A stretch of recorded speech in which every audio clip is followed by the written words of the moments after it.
Et tout de suite, on en parle à Taïwan.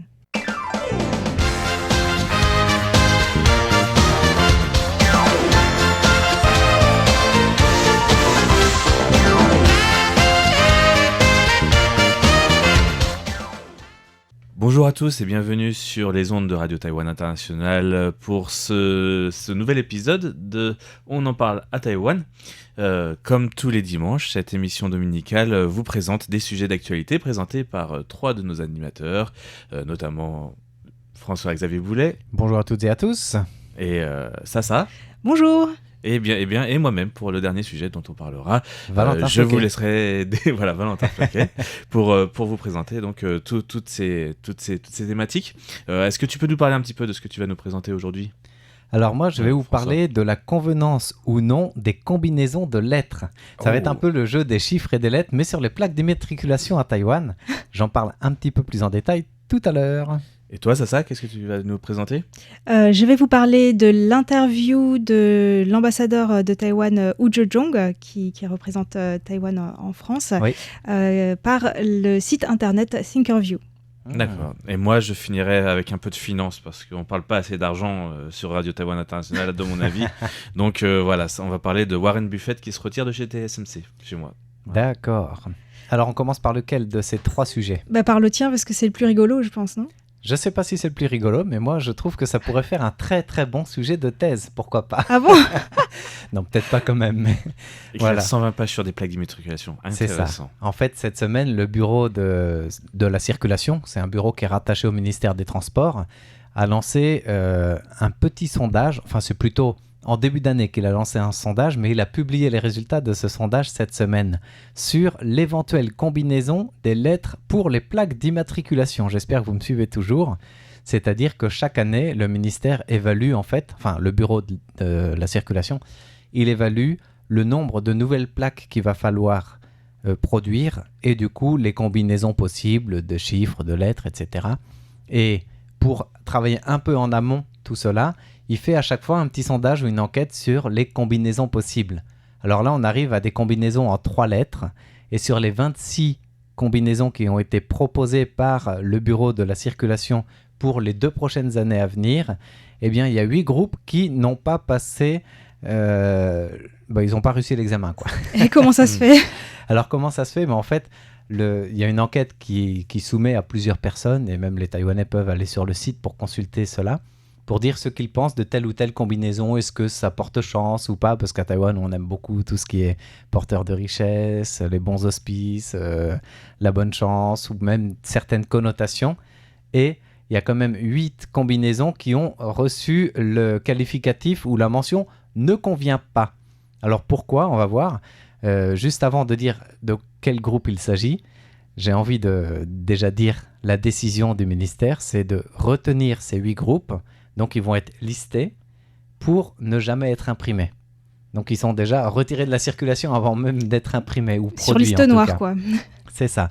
Alors, ces 8 groupes ou ces 8 combinaisons, il y en a même 3 qui ne sont pas que ne convient pas, mais ils sont inadaptés, pour reprendre le qualificatif du sondage. C'est-à-dire, il y a 30% de personnes environ qui estiment que ça ne convient pas du tout.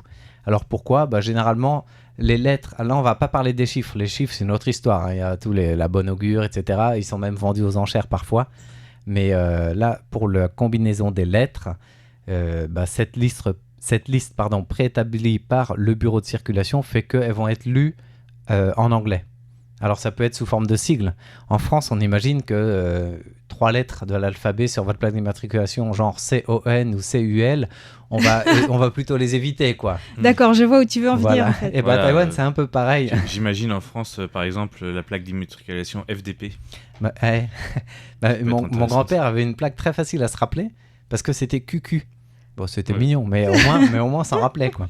Et là, on parle plutôt de 3 combinaisons les plus inadaptées. C'est le CCP, en anglais CCP, pourquoi ? Parce que c'est le sigle du Parti communiste chinois. Donc, surtout pas à Taïwan, quoi. Il y a aussi le PEE. Ah, ça PEE, je vois pas. Pi, donc pipi. En anglais, tout simplement, en anglais. Il faut toujours penser avec la lecture anglaise du sigle. Hein. Ou encore le LGY. LGY.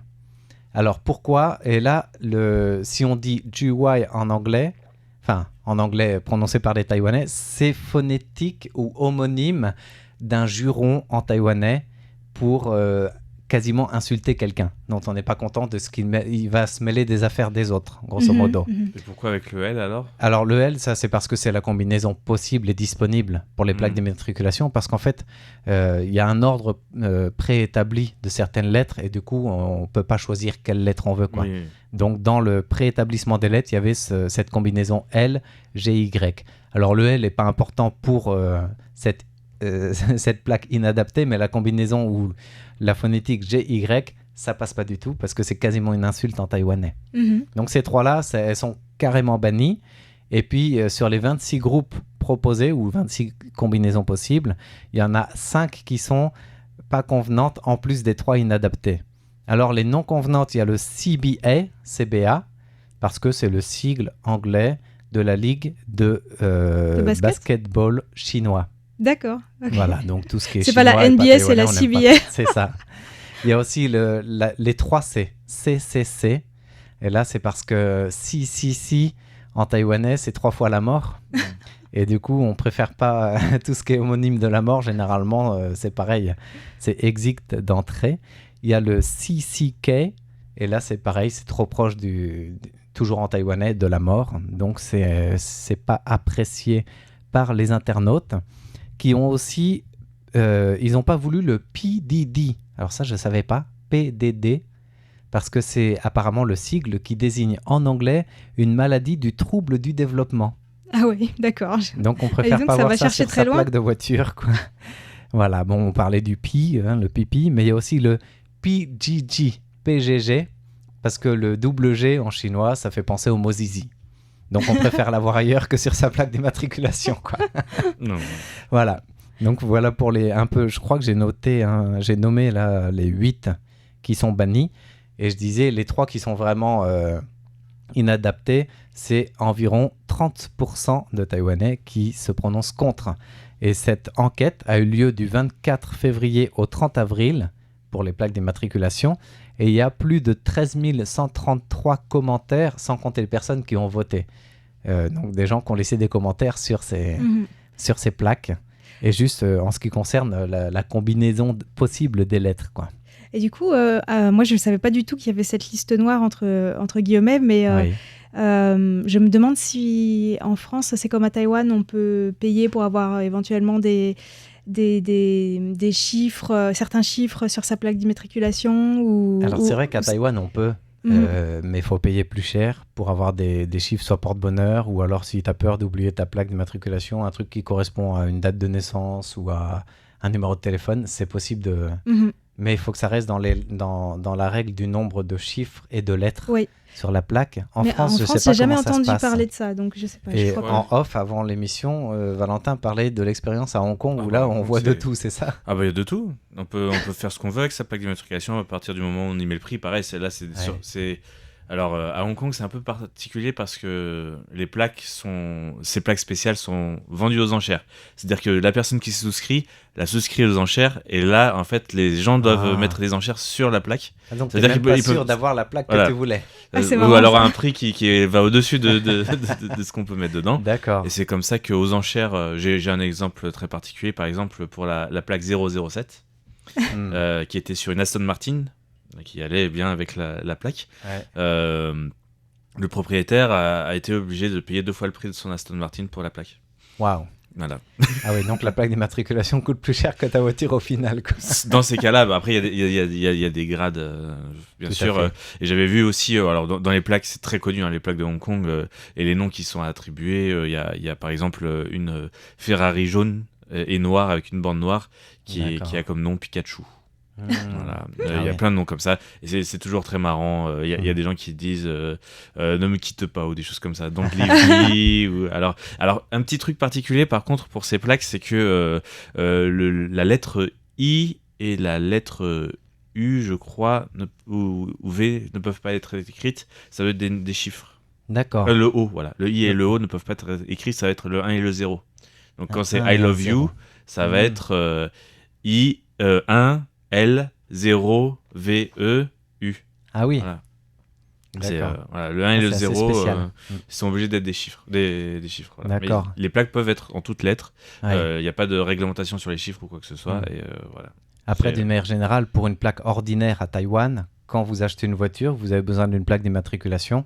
Généralement, on vous propose 2 ou 3 combinaisons qui existent parce que les concessionnaires, ils ont un petit stock. Mhm. Donc, en fonction du concessionnaire chez lequel vous allez, vous n'avez pas forcément le même stock disponible. Ils vous en proposent 3 ou 4 qui sont au prix ordinaire. Si vous voulez d'autres combinaisons, il faut payer plus cher. Et si vous voulez vraiment la plaque spéciale, là, il faut attendre les enchères du ministère des Transports qui ont lieu, pas tous les ans, je crois. Mais ce sondage, ils le font tous les ans pour les 2 voire 3 prochaines années à venir.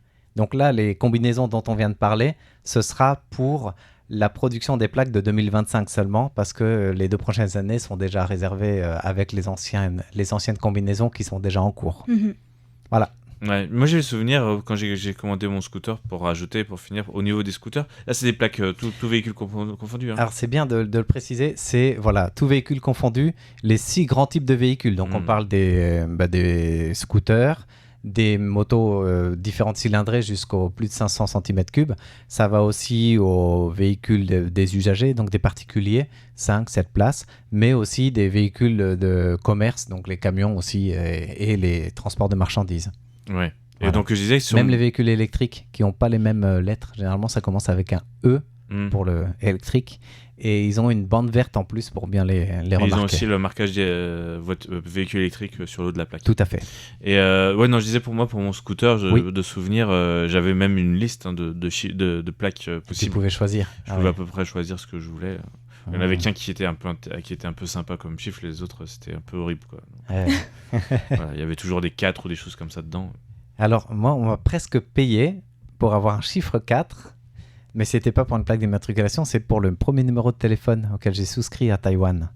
Parce qu'à Taïwan, le chiffre 4, on sait, c'est homophone de la mort et on n'aime pas ça.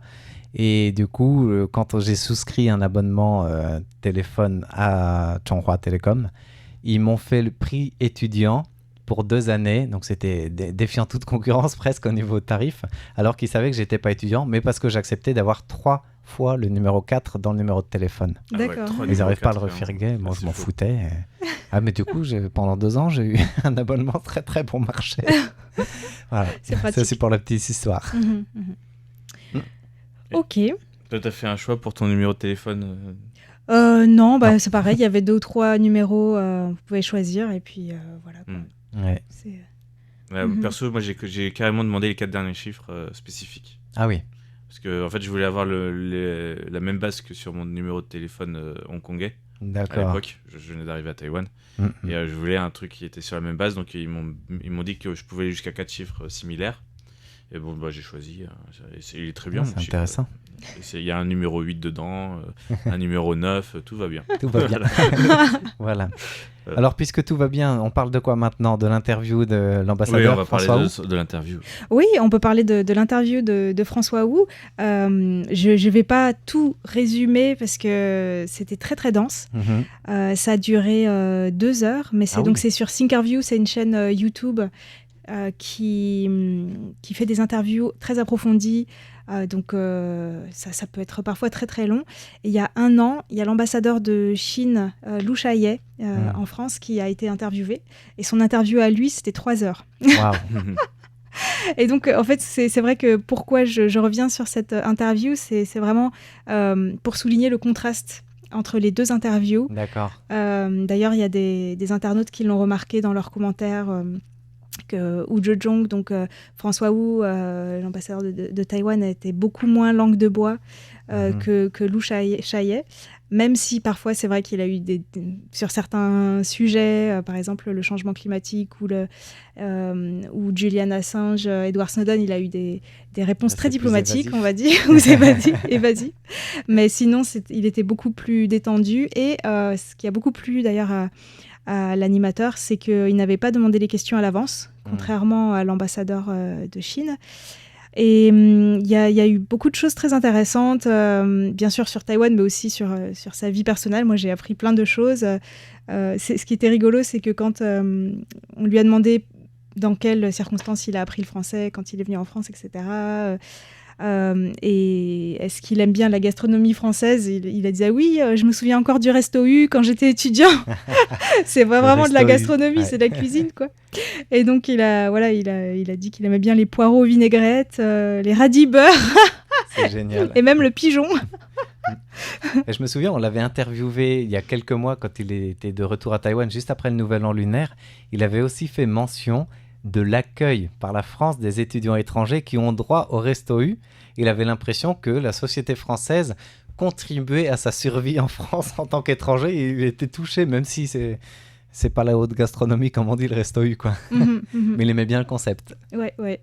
Là, ça défie toute concurrence, hein, les tarifs, même pour les étudiants, c'était quand même... Enfin, je sais pas comment c'est maintenant, mais en tout cas, moi, de mon époque d'étudiant, c'était quand même super. Il a bien sûr parlé de l'histoire de Taïwan, qui est très complexe. J'ai bien aimé à la fois le présentateur qui lui a posé des questions très pertinentes, mais bon, parfois le présentateur, il l'interrompait beaucoup aussi. Ah oui. C'est un peu dommage parce que c'est vrai que c'est très complexe, donc quand on se fait interrompre comme ça, après c'est difficile de retrouver son fil, mais voilà, il a posé quand même des questions, par exemple... donc Taïwan est une démocratie maintenant, pourquoi est-ce que vous avez encore le mémorial Chiang Kai-shek sur le soutien des États-Unis au régime de Chiang Kai-shek qui était une dictature, etc. Mais bon, je peux pas te dire tout ce que Woo Je-jong a répondu. Mais on peut aller consulter tout cette à interview. Fait. Je le mettrai d'ailleurs sur la page de On en parle à Taïwan. D'accord. Il a parlé de l'économie de Taïwan aussi, de la mer de Chine du Sud. Et pour entrer un peu plus dans les détails, donc le présentateur lui a demandé ce que les Taïwanais pensaient de la menace chinoise, est-ce qu'ils avaient peur, etc. Donc il a répondu que en fait, les Taïwanais sont habitués à la menace chinoise depuis 70 ans, mais ce qui change, c'est que l'armée chinoise est de plus en plus puissante. Et donc, on ne sait pas ce qui peut se passer dans la tête de Xi Jinping, donc il faut se préparer. Taïwan a pris des mesures dans ce sens, en allongeant la durée du service militaire, en produisant des sous-marins localement, etc. Mais d'après lui, il ne faut pas penser que le conflit armé est la seule solution. Et ça, c'est un petit peu en écho à ce que disait Antoine Bondaz, un chercheur français de l'Institut des relations... L'Institut de recherche stratégique. Oui, l'Institut des recherches stratégiques, qui est venu récemment à Taïwan et qui a donné une conférence aux pigeonniers. Et qui a été interviewé sur RTI. Oui. Alors, à venir, pour cette petite annonce officielle pour tout le monde. On ne l'a pas vraiment annoncé, mais ça va être une série d'émissions qui va arriver bientôt dans un entretien entre Antoine Bondaz et moi, qui a duré à peu près 1 heure d'enregistrement. On a hâte de l'entendre. J'ai bien apprécié aussi ce que Woo Je-jong a dit sur l'identité taïwanaise, que en fait elle n'est pas basée sur l'ethnicité, mais sur les valeurs de démocratie et de liberté. En fait, c'est ça qui fait la cohésion sociale, parce que Taïwan est une société vraiment très très diverse. Le présentateur lui a demandé aussi si la Chine se démocratise, est-ce que les Taïwanais accepteraient de se réunifier ? Et je crois que c'était une question qui était dans les commentaires. Et donc il a répondu, déjà on ne sait pas si la Chine va se démocratiser et quand, parce que en tout cas si elle se démocratise, c'est pas pour tout de suite, vu la situation. Et donc d'après lui, il pensait que c'est pas aussi facile que ça, parce que génération après génération, les Taïwanais se sentent de moins en moins chinois et de plus en plus taïwanais. Et donc, il a insisté sur le fait que quand on parle de réunification ou d'unification, en fait, on reprenait à notre compte le vocabulaire du gouvernement chinois, et qu'il valait mieux parler d'invasion ou de conquête. Et c'est exactement ce que disait aussi Antoine Bondaz. Je crois qu'ils sont sur la même longueur d'onde. Et donc, à la fin, ces interviews sur Thinkerview se terminent toujours avec un conseil pour les nouvelles générations. D'accord. Et donc, il a conseillé aux jeunes de croire que les efforts de chacun peuvent changer le monde. Il leur a conseillé d'œuvrer pour la démocratie, la liberté, le développement durable et de tout faire pour éviter la guerre. Et il a également conseillé aux jeunes de défendre la langue française, parce qu'en français, on réfléchit autrement, d'après lui, Et la diversité, notamment la diversité linguistique, est importante. D'ailleurs, il était lui-même président de l'Alliance française de Taïwan et a été décoré. Il est toujours président d'honneur, enfin honorifique de cette Alliance française. Et donc, vous aurez l'occasion d'entendre Wu Zhezhong sur les ondes de RTI prochainement. Voilà, parce qu'il va être très très bientôt interviewé puisqu'il revient à Taïwan. Enfin, il sera de passage la semaine prochaine. Ce qui était intéressant aussi, je rajoute juste un tout petit point sur les commentaires. Oui. Les commentaires des internautes. Alors, c'était une interview en direct et je pense que les trolls chinois n'ont pas été prévenus à l'avance parce qu'il y a eu très peu de commentaires négatifs. C'était impressionnant. Beaucoup de personnes ont apprécié la franchise, la simplicité de Wu Zhezhong. Ça leur a donné envie de visiter Taïwan. Ils ont été impressionnés par le niveau de français. Certains ont eu un regard neuf sur Taïwan, d'autres ont changé leur vision de la Chine. Et enfin, certains ont précisé que Taïwan était un exemple de démocratie pour de nombreux pays, y compris en Europe. Et voilà, quoi. Donc, les commentaires plutôt positifs. Et ça devait être intéressant du fait qu'il n'ait pas eu les questions avant et que ce soit en direct. Ça devait être d'autant plus vivant à suivre, quoi. Tout à fait, très spontané. Voilà. Bon, on va passer à la bourse. À la bourse, l'argent. La finance, c'est important. Les sous, les pépettes, comme on dit. On va parler un petit peu de Warren Buffett. Je ne sais pas si vous connaissez, une des plus grandes fortunes américaines. C'est le buffet à volonté. Oui. Et donc, en gros, Warren Buffett a été investisseur de TSMC depuis le tout début. TSMC, donc la grosse entreprise de semi-conducteurs taïwanaise. Voilà, la grosse entreprise taïwanaise tout court, on pourrait dire, puisque ça représente presque 30% du PIB de Taïwan. Wow. Donc c'est une énorme entreprise, c'est 90% de la technologie de pointe en semi-conducteurs mondiale, en production bien sûr, et c'est aussi le fleuron de la technologie taïwanaise, et la société je crois que plus personne n'a jamais entendu parler de TSMC, même en France maintenant, avec à chaque fois on en reparle, que ce soit même sur des médias très très très grand public. Je pense à BFM TV par exemple, tout le monde sait ce que c'est TSMC. Ce qui est symptomatique de ce renom, c'est que généralement, si tu regardes dans les articles, plus personne ne le présente. On dit TSMC tout court, c'est bon, plus besoin de le présenter. Quoi. Alors qu'avant c'était un truc de niche, c'était des semi-conducteurs, ça reste quand même. Ce qu'il y a d'intéressant, c'est que peut-être que les gens n'ont jamais entendu, mais en fait, qu'est-ce qu'un semi-conducteur ? C'est le circuit qui sert à fabriquer des microprocesseurs. Voilà. Donc c'est un micro-circuit. On n'est plus sur des pistes imprimées. Alors c'est toujours de l'impression, mais c'est de l'impression au niveau chimique. Là, vraiment, c'est des réactions chimiques qui font que l'impression de la surface est imprimée. On parle bien sûr en microns de mètres. Voilà, c'est vraiment pour rappeler ce que c'est TSMC. Mais donc voilà, et donc Warren Buffett a été un des premiers investisseurs dans cette entreprise, et il avait quand même pas mal d'argent là-bas. Alors 4,1 milliards de dollars américains avaient été vendus par Warren Buffett en février dernier déjà. Et il avait déjà cédé 4,1 milliards. Soit 86% de ses parts. Alors, je t'en avais parlé d'ailleurs en off, je t'avais dit il y a plus de 1529... oui, tu m'as dit, ils sont je crois que c'est ça. 1529 actionnaires avec plus d'1 million de parts, pour vous dire à peu près comment c'est gros les stocks de cette société. On parle quand même 1529, on est en milliers de milliards d'actions. Donc c'est énorme.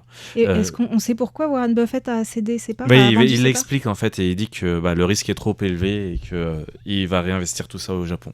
Ah ouais, donc c'est le risque vis-à-vis d'investir à Taïwan. Voilà. Et j'allais y venir. La capitalisation générale de TSMC est évaluée à 12,8 trillions de dollars taïwanais, qui fait à peu près 415 milliards de dollars américains. Beaucoup de gens ont des parts là-dedans, et donc plein à plusieurs millions. Sur 415 milliards, ça en fait quand même des actions. Alors. Bah oui. D'autre part, donc, TSMC se diversifie, va à l'étranger. On a bien entendu, tous entendu cette nouvelle usine qui va se lancer en Allemagne. C'est ça. Un petit peu au dépit de certaines personnes en France, notamment quelqu'un qu'on avait interviewé dans les relations Taïwan-France. notamment c'était le responsable régional du groupe technologique de Grenoble, je crois, enfin de Rhône-Alpes, qui a été interviewé par Clément. Dans son émission, qui disait que, bien sûr, Grenoble, terre du semi-conducteur en France, avec ST Microelectronics, qui est une société franco-italienne de semi-conducteurs et qui est la plus grosse, qui était, je crois même encore aujourd'hui, la plus grosse société de semi-conducteurs en Europe. Et qui est d'ailleurs à Taïwan. Ils ont un gros bureau de recherche à Taïwan aussi. Oui. Et voilà, ils avaient pas trop. Ils ont beaucoup regretté des positions politiques au niveau des hautes sphères françaises qui ont peut-être un peu coûté. Qui a un petit peu coûté peut-être l'implantation d'une usine TSMC en France. Et donc pour finir, j'ai dit qu'il avait vendu 86% en février, il a vendu le reste là au début du mois, le 10 mai je crois. D'accord, du coup TSMC a dégringolé en bourse ? C'est ce qu'on pourrait s'attendre avec une vente de plus de 10 millions, presque 10 millions d'actions encore cette fois-ci. Ouais, faut accuser le coup quoi. Dès mardi de cette semaine, c'est-à-dire 2 jours après, enfin dès la reprise de la bourse le lendemain, TSMC prenait 2%. Ah donc il perdait pas, il gagnait en plus. Et encore jeudi, l'action avait pris encore 11 $ taïwanais, c'est-à-dire qu'elle est passée de 519 à 530 $ taïwanais. Ça veut dire qu'il y a des personnes qui ont racheté ça je l'avais vu dans un autre article. En fait, ce sont des gros groupes, des fonds d'investissement qui reprennent en général ces parts. C'est pas des choses qui sont vendues et ils attendent que les petits actionnaires viennent racheter toutes ces parts. Ça il n'y a pas une période critique tampon quoi. Pour 10 millions d'actions, non. Voilà. Et donc ça a été repris très rapidement par des actionnaires des fonds d'investissement, etc. Il y en avait beaucoup qui attendaient l'opportunité pour pouvoir faire un gros coup de filet.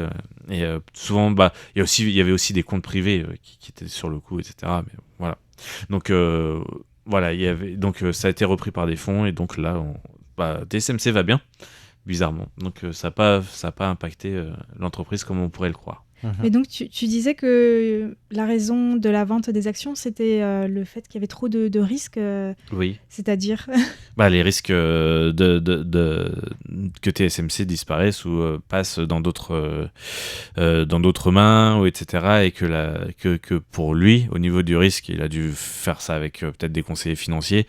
Le risque ne valait plus la peine et la stabilité de l'entreprise ne valait plus la peine. Et donc l'investissement devait partir ailleurs, notamment au Japon. D'accord. Voilà. Parce que s'il se passe quelque chose à Taïwan, au niveau géopolitique, etc., ça affectera forcément aussi le Japon. C'est un peu bizarre, mais bon, après, on n'est pas dans les petits papiers de Warren Buffett. Mais peut-être que ça affectera surtout de plein fouet TSMC et peut-être moins d'autres investissements japonais, quoi. Ah oui, c'est vrai. C'est sans doute dans ce sens-là, je pense. La bourse japonaise ne devrait pas être impactée de cette manière. Et puis, on parle toujours d'une guerre et de TSMC repris comme ça, mais il y a plein d'autres manières que va essayer la Chine pour essayer de reprendre Taïwan que par la force. Ça peut être des cyberattaques ou des choses comme ça. Voilà, okay. Donc voilà. Mais bon, on va quand même pas terminer sur un point négatif, mais sur un point positif. Et donc, on reprend le propos de François Hu que tu disais dans son interview. Il faut penser autrement que la seule solution soit un conflit interdétroit. Il y a d'autres solutions possibles. Oui, tout à fait. Et on vous invite donc à rester à l'écoute de Radio Taïwan International pour les interviews à venir de François Hu, donc Hu Zhezhong, et de Antoine Bondaz. Voilà. Bonne journée à tous. Au revoir. Bye bye. C'était On en parle à Taïwan. Par Valentin Floquet. Sasa. Et François-Xavier Boulet. Merci de votre fidélité à Radio Taïwan International et à bientôt.